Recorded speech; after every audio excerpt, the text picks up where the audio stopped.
बक्षीस मिळेल हा दृष्टिकोन विविध ग्राहकांचा झालेला आहे. फक्त महाराष्ट्रापुरतं मर्यादित नाही तर देशामध्ये सुद्धा विविध ग्राहक सुद्धा आज सगळ्याकडे अपेक्षा बघतोय की त्याला कमी दरामध्ये वीज, स्वस्त वीज हे उपलब्ध झाली पाहिजे. हे सगळं दृष्टिकोन विविध ग्राहकांचा आहे. आपण या स्पर्धेमध्ये टिकायचं असेल, पेंट सर्कल ठीक आहे, पेंट सर्कलमध्ये इंडस्ट्रियल बेल्ट असल्यामुळे मोठ्या प्रमाणावर बल्कमध्ये रेवणी येतो, पण ही स्थिती महाराष्ट्राच्या झोनमध्ये नाही आहे. जळगाव झोनमध्ये आता साहेब बदलून जात आहे, परिस्थिती फार खराब आहे.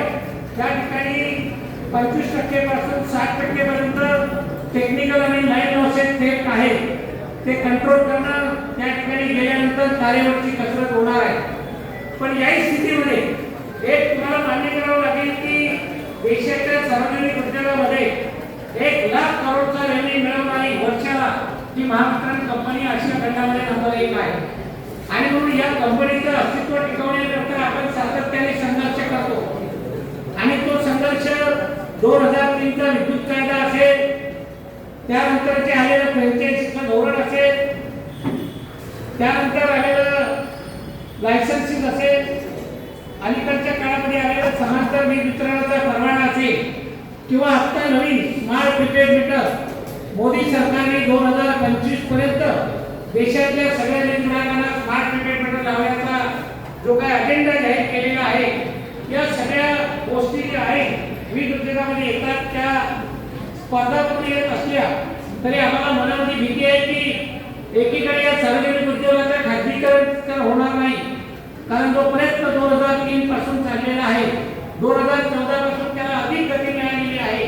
सध्याचं सरकार 2022चा विद्युत कायदा पास करण्याचा प्रयत्न करत आहे, पण तुम्हाला आम्हाला एक यश प्राप्त झालेलं आहे की शेतकऱ्यांच्या संघटनांनी तब्बल 13 महिने केंद्र सरकारच्या विरोधाची लढाई लढली आणि 3 कृषी कायद्याबरोबर येणारा नवीन विद्युत कायदा हा रद्द करण्याकरता किंवा संसदेमध्ये पास होऊ नये म्हणून महत्त्वाची भूमिका शेतकरी संघटनांनी निभावली. खरं म्हणजे 500 केवळ शेतकरी संघटना यांना मी धन्यवाद देतो. 13 राज्याच्या मुख्यमंत्र्यांनी सुद्धा नवीन कायद्याला विरोध केला. आपल्यासारखे स्टेक होल्डर नॅशनल कोऑर्डिनेशन कमिटीमध्ये सहभागी असलेल्या देश पातळीवरील 7 संघटना, all India power engineer association असेल, all India federation of electricity employees असेल, या संघटनांनी सुद्धा खूप मोठा विरोध ग्राहकांच्या हितासाठी केलेला आहे. आणि म्हणून सध्या तरी तो वीज कायदा लोकसभेच्या स्टँडिंग कमिटी पुढे आहे, प्रलंबित आहे, कधी काय होईल सांगता येत नाही. आता या सगळ्या परिस्थितीमध्ये पवार मॅडम सारख्या महिला ज्या एकनिष्ठपणे लाल झेंड्याच्या चळवळीमध्ये गेले 32-34 वर्षाच्या सहभाग घेऊन टिकल्या, असे कार्यकर्ते नवीन पिढीमध्ये तयार होणं गरजेचं आहे. एक काळ या ठिकाणी आप्पाभाऊ यांच्या नेतृत्वामध्ये अनेकांनी काम केलं. आपल्या अलिबागला घुगे असतील, अनेकांचं नावं या ठिकाणी घेता येईल. नवीन पिढी निर्माण झाल्याशिवाय ही चळवळ पुढे चालवता येणार नाही. चळवळ चालवत असताना पगारवाढ भत्ते बोनस एवढा मर्यादित विचार करून आपल्याला जमणार नाही. तर कॉम्रेड एबी वर्धन आणि दत्तानी सांगितलं होतं की तुम्ही ज्या वीज उद्योगामध्ये काम करता त्या वीज उद्योगाची पहिल्या भरभराट करणं तुमचं कर्तव्य समजा. त्या उद्योगाची जर भरभराट झाली तर तुम्ही सगळे लोक त्या ठिकाणी टिकणार आहे, कारण तुमचं कुटुंब त्याच्यावरती निर्भर आहे. आज आपण बघतो की सुरुवातीच्या कालखंडामध्ये ज्यांना 120 रुपये महिन्याला पगार होता त्यांना आज आपण 40,000 पगार मिळवून ठेवलेला आहे. आज सुरुवातीला नवीन लागणारा जो तंत्रज्ञ आहे, ज्याला आपण हेल्पर म्हणतो किंवा टेक्निशियन, याला 40,000च्या खाली पगार नाही. दुसरीकडे आपण जर बघितलं डॉक्टर इंजिनियर आहे, आजच्या पिढीमध्ये तयार झालेले काय स्थिती आहे. ज्यांना नोकरी मिळाली गव्हर्नमेंट मध्ये ते ठीक आहे, पण ज्यांना गव्हर्नमेंट मध्ये मिळाली नाही, प्रायव्हेट मध्ये मिळाली, खूप मोठं शोषण आहे. कामाचे तास त्या ठिकाणी राहिलेले नाही. एकीकडे भयानक परिस्थिती आहे. केंद्र सरकारने सर्व कामगार कायदे लेबर लॉज बदललेले आहेत. आपण ज्या व्यासपीठावर बोलू शकतो, जे काही युनियनचा आपला अधिकार आहे, ते सगळं युनियन बनवण्याचा अधिकार, पेन्शन मागण्याचा अधिकार, ईपीएफ 95 पेन्शन मागण्याचा अधिकार, तुमच्यावर न्यायालयीन कारवाई काही झाली तुम्ही कोर्टात जाण्याचा अधिकार आहे. सगळे कामगार कायदे 100च्या वर कामगार कायदे केंद्र सरकारने रद्द केलेले आहे आणि 4 कोड लेबर कोड तयार केलेले आहे. आपलं सर्व संरक्षण काढलेलं आहे. फिक्स्ड एम्प्लॉयमेंट नवीन कन्सेप्ट आलेला आहे. तुम्ही आपण बघतो अग्निपथ योजना वगैरे हा त्याचा भाग आहे आणि ती स्थिती आपल्यामध्ये सुद्धा येणार आहे. स्मार्ट प्रीपेड मीटर लागलं पाहिजे या भूमिकेशी आम्ही सुद्धा सहमत आहे. पण हे मीटर लागताना ज्या कंपनीनं टेंडर दिलं, आम्ही एमडी साहेबांना प्रश्न विचारला की या ज्या कंपनीनं टेंडर दिलं ते टेंडरचे टर्म्स ऑफ कंडिशन तुम्ही ओपन करायला पाहिजे. त्या टेंडरची मध्ये जी मीटरची कॉस्ट आहे ती ऍक्च्युअली किती आलेली आहे, ती कॉस्ट कोण बेअर करणार आहे? महावितरण कंपनी बेअर करणार आहे, केंद्र सरकार देणार आहे, कोण फायनान्स करणार आहे? त्याच्यावरती एमडी साहेबांचं उत्तर नव्हतं, देऊ शकलेले नाही. स्मार्ट प्रीपेड मीटर केंद्र सरकारचा प्रोजेक्ट आहे. एकीकडे सांगितलं जाते 60% फायनान्स केंद्र सरकार करेल, 40% महावितरण करेल. आज महावितरण कंपनीची परिस्थिती अशी आहे की कर्मचाऱ्यांचा पगार करायचा आणि एखाद्या बँकेकडे गेलं तर ओव्हरड्राफ्ट द्यायला कुठली बँक तयार नाही, तुम्हाला बँक कर्ज द्यायला तयार नाही. आणि मग तुम्ही 2,25,00,000 आपले असलेले मीटर आता रिसेंटली लावलेले, कारण आता डायरेक्ट टोनचे मीटर नाहीये. आता 3 कोटी मीटर मध्ये 2,25,00,000 मीटर जर तुम्ही रिप्लेस केले, त्याच्या रिफ्लेक्शन काय होणार आहे? ते मीटर सगळे क्रॅक होणार आहे. आणि मग 1 मीटरची कॉस्ट जो उत्तर प्रदेश सरकारने कमी केली अदानीकडून 4,500 रुपये पर मीटर केली, ती 12,000 आली होती. आणि महाराष्ट्रामध्ये ती कॉस्ट बारामतीच्या टेंडरमध्ये 12,000 केली.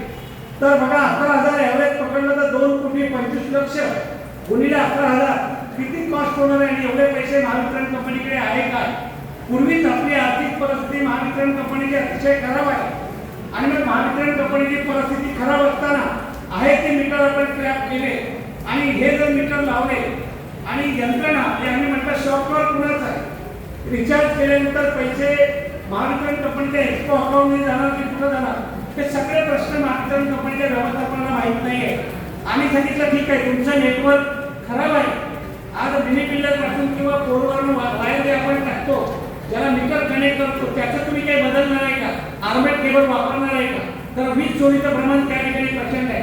उद्या प्रीपेड मीटर लावलं आणि प्रीपेड मीटरच्या आउटगोइंग इनकमिंग पासून पोलपर्यंत विजेची चोरी झाली तर ती जबाबदारी झाली फिक्स करणार, अभियंते करणार, अनेक प्रश्न आहेत.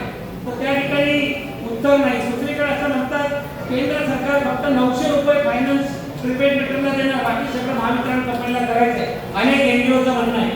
आणि मग या अशा परिस्थितीमध्ये पुनर्रचनेचा नवीन प्रस्ताव एमडी साहेबांनी आणलेला पगारवाढीचा विषय प्रलंबित आहे.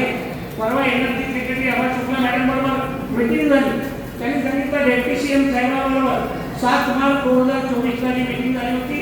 त्यांनी बेसिकमध्ये 15% आणि अलाउन्सेसमध्ये 100% याचा टोटल क्वांटम जो होते 1435 कोटी रुपयाचा, यावर मी 1 रुपया देऊ शकत नाही. सुरुवातीला परवाच्या मीटिंगमध्ये आवाज शुक्ला मॅडमने सांगितलं.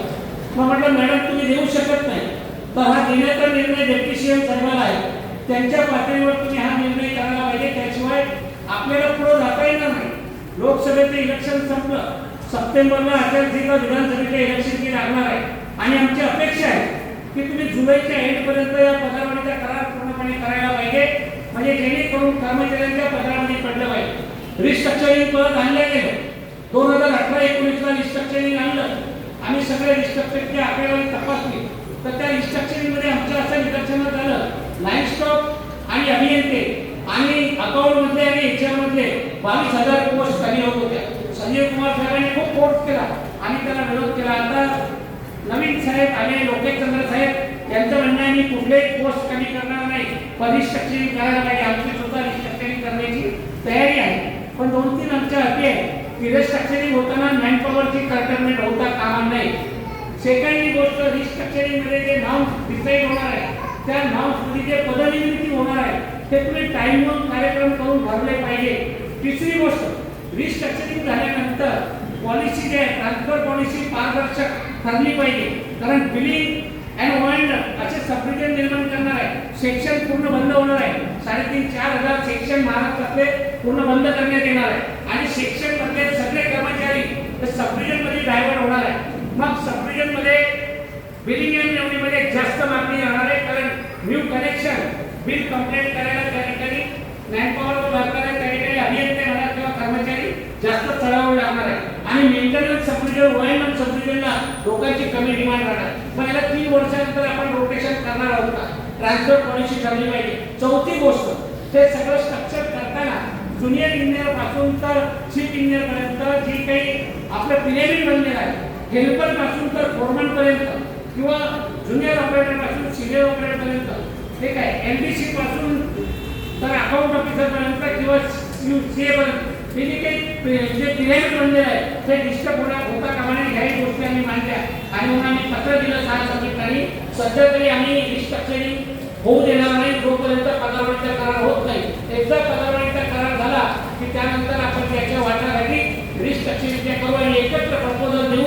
आमचे काही कन्सेप्ट आहे आणि जो प्रपोजल देऊ हा सर्वमान्य प्रपोजल होऊ कर्मचारी व्यवस्थापन आणि हितग्राहकांच्या हिताचं झालं पाहिजे हे सुद्धा आपण त्या ठिकाणी मांडलेलं आहे. आणि म्हणून या सगळ्या परिस्थितीचा विचार करता आपण अतिशय सतर्कपणे पावलं टाकली पाहिजे. आपल्या संघटनेवर फार मोठी जबाबदारी आहे. फक्त महाराष्ट्रापुरती मर्यादित नाही तर देशाच्या 28 राज्यामध्ये आपण all India federation of employees जो काम करतो तर त्या ठिकाणी सुद्धा आपल्याला जबाबदारी आहे. ज्या ठिकाणी आपण संघटितपणे लढा दिला, उत्तर प्रदेश असेल, चंदीगड असेल, या जम्मू काश्मीर असेल, ज्या ज्या ठिकाणी आपण खच्चीकरणाच्या वर्गात लढलो त्या ठिकाणी आपण खच्चीकरण पडवून लावलेलं आहे. महाराष्ट्रात सुद्धा जेव्हा फ्रँचायझी आल्या त्या फ्रँचायझी आपण पडवून लावल्या. समांतर वितरणाचं धोरण जेव्हा आणण्याचा प्रयत्न केला, मोठी लढाई नागपूरच्या विधानसभेची झाली, ठाण्याच्या कलेक्टरवर मोर्चा काढला, ते सुद्धा आपण पडवून लावलेले आहे. म्हणून या अतिशय बिकट परिस्थितीमध्ये वीज उद्योग टिकवणं, संघटनेला मजबूत करणं आणि हितग्राहकाच्या भविष्यासाठी आपल्याला काम करणं हे 3-4 उद्दिष्ट घेऊन तिथून पुढे आपल्याला काम करावं लागणार आहे.